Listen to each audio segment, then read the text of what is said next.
जब से यह दुनिया बनी है, हर देश एक दूसरे देश को गिराने को, हराने को लगा पड़ा है। कोई भी देश हो, और रहस्य में हथियार बनाता है और कोशिश करता है कि दूसरे को हम कमजोर कर सके।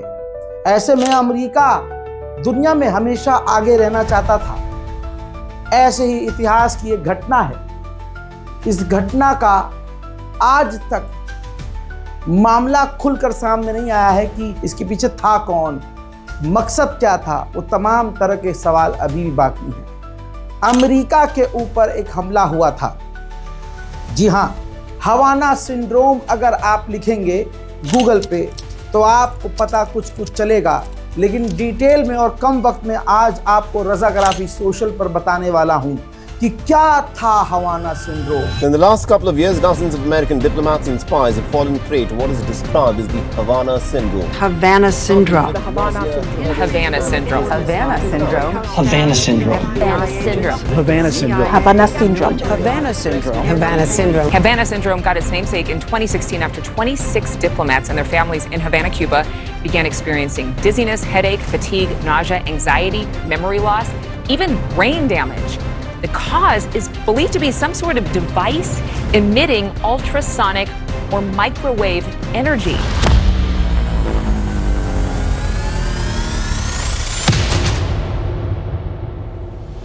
सन 2016 का समय, क्यूबा की राजधानी हवाना के अंदर अमेरिका की एम्बेसी यानी अमेरिका का जो ऑफिस था, उसमें काम करने वाले अधिकारी हवाना सिंड्रोम से दो चार हुए।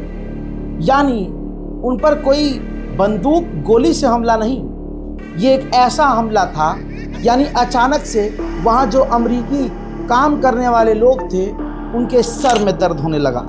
जी हाँ, कानों में तेज आवाज आने लगी, अचानक उनको चक्कर आने लगे, थकावट महसूस करने लगे, याददाश्त में कमी होने लगी, लोग भूलने लगे, छोटी छोटी चीज़ों को भूलने लगे, नींद आने लगी और कईयों को तो ऐसे हो गया कि नींद ही नहीं आती थी। देखने और सुनने में परेशानी होने लगी, किसी को सुनाई देना बंद हो गया या कम हो गया, किसी को दिखाई देना कम हो गया, कोई धुंधला देख रहा है, और ब्रेन फॉग की भी दिक्कत आ गई। यानी अमेरिकी अधिकारी कोई सोचने की कोशिश कर रहा है तो उसका दिमाग हैंग हो रहा है, मतलब सोच नहीं पा रहा है, उसको धुंध दिख रहा है, अंधेरा दिख रहा है या एकदम से उजाला दिख रहा है। Bam, inside my right ear, it was like a dentist drilling on steroids. That feeling when it gets too close to your eardrum, it's like that, times 10. It was like a high-pitched metallic drilling noise, and it knocked me forward at like a 45-degree angle this way. It was intense pressure on both of my temples. At the same time, I heard of this low humming sound. I woke up in the middle of the night because I had this incredible case of vertigo.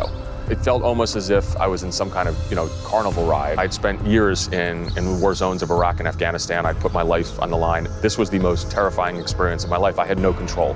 The symptoms were progressively getting worse with me. My headaches were getting worse. The most concerning symptom for me was memory loss, especially short-term memory loss. जब इसकी जानकारी America को मिली तो America में हड़कंप much गया कि आखिर ये हो कैसे रहा है। सारे के सारे अमेरिकी अधिकारी ऐसा क्यों बिहेव कर रहे हैं, ये कौन सा हमला है, ये कैसा अटैक है। शक सीधा रशिया पे गया क्योंकि ऐसा एडवांस हथियार शायद रशिया ही के पास हो। If my mother had seen what I saw, she would say it's the Russians, stupid. America ने पूरी ताकत लगाना शुरू करी और सिर्फ हवाना सिंड्रोम क्यूबा में नहीं था, इससे कई देश प्रभावित हुए। चीन, Germany, Bharat, Australia, Washington DC, इन तमाम जगहों पर जो अधिकारी काम कर रहे थे, चाहे वो किसी भी देश के अधिकारी हों, और खासकर ये विदेश मंत्रालयों और आधिकारिक जो ऑफिशियल्स जहां काम करते हैं, वहां पर इस तरह की प्रॉब्लम देखी गई और निशाने पर सिर्फ और सिर्फ हर जगह अमेरिका के ही अधिकारी थे। First, it started in Havana in late 2016 and spread to China in 2017. 2 months ago, press reports described more than 130 possible cases all over the world, including right here in Washington, D.C. Simply put, this is kind of scary stuff. Sharp, localized ear pain, dull unilateral headache, tinnitus or ringing in one ear, vertigo, visual focusing issues, disorientation, nausea, and extreme fatigue. अब America के लिए ये obviously बहुत tension की बात थी कि हर जगह ऐसे हमें कौन टारगेट कर रहा है। निशाना तो रशिया ही था, रशिया पर शक था। We cannot definitively sit here today and say this is the machine or this is the thing they used to cause these injuries. We are not aware of a technology that does this. We've never seen a technology anywhere in the world that does this to people. शुरुआती जांच के अनुसार कुछ ऐसा बताया गया कि कोई ऐसा हथियार है जो दिख नहीं रहा है, एक एनर्जी या लेजर या कोई ऊर्जा की लहर या वेव उनके ऊपर छोड़ा गया।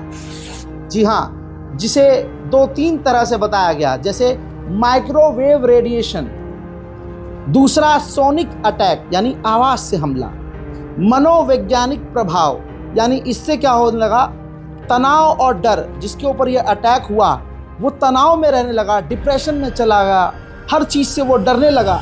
I can say that new technology is helping us more quickly and thoroughly evaluate a variety of potential causes of these incidents, and we've distributed across posts so that we can respond rapidly to new reports. ये एक ऐसा हमला था जिसके बारे में किसी को कुछ पता ही नहीं था, न बंदूक, न मिसाइल, न रॉकेट, लेकिन पता कुछ नहीं था।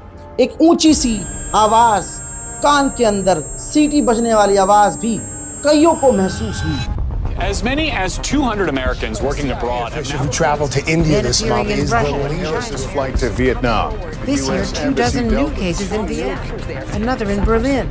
U.S. officials say potential victims on every continent but Antarctica. We are investigating and reviewing reports of incidents from all around the world. इसके बाद अमेरिका पूरी तरह से बौखला गया। अमेरिका ने पूरी ताकत डाल दी कि पता करो कि ये किसने किया है। There has been more openness in the Biden administration to acknowledge what's going on, but it's still not transparent enough. President Biden signed a new law granting financial support to government officials who have been victims of the mysterious Havana syndrome. We will leave no stone unturned to get to the bottom of what and who is behind these incidents. I don't think anyone should doubt the sense of urgency that we have or our determination. America इतना सहम गया था, America ने उस वक्त अपने देश के लिए ये राष्ट्र सुरक्षा का मुद्दा माना और जो प्रभावित लोग थे जिन पर ये अटैक हुआ था उनको मेडिकल ट्रीटमेंट दिया और उनको मुआवजा भी दिया।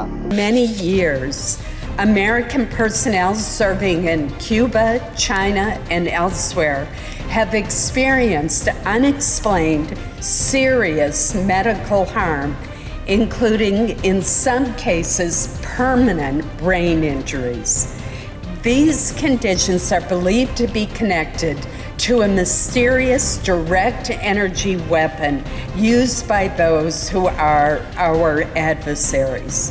कई रिपोर्ट से खुलासा हुआ और कई रिपोर्ट्स में ये इल्ज़ाम लगा कि जो रशिया की खुफिया एजेंसी GRU है, ये काम उसका है। लेकिन दोस्तों, अभी का हाल ये है कि अमेरिका ने 2022 में कहा था कि किसी विदेशी शक्ति के द्वारा पूरी प्लानिंग के तहत हमारे अधिकारी और जासूसों को निशाना बनाया गया, लेकिन हमारे पास कोई पुख्ता सबूत नहीं है कि ये असल में किसने किया।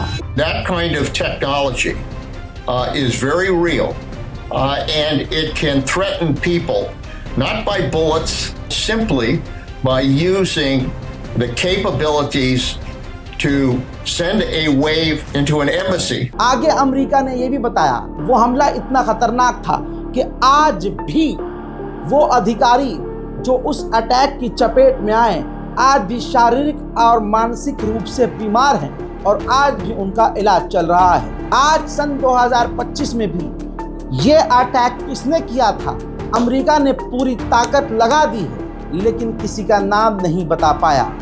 हॉलीवुड की कई फिल्मों में हवाना सिंड्रोम को रूस का अटैक बताया गया, लेकिन कोई भी सबूत अमेरिका पेश न कर सका, जिसकी वजह से आज तक ये हवाना सिंड्रोम जो अटैक था मिस्ट्री बना हुआ है। शायद इसीलिए अमेरिका रूस से सामने से आकर टक्कर नहीं लेना चाहता, क्योंकि कहीं ना कहीं अमेरिका को यह डर है कि रशिया के पास पता नहीं ऐसे छुपे हुए कितने हथियार हैं। आपने सही समझा, हवाना सिंड्रोम के पीछे किसका हाथ था, आज तक अमेरिका और अमेरिका के कोई भी साथी देश पता नहीं लगा पाए।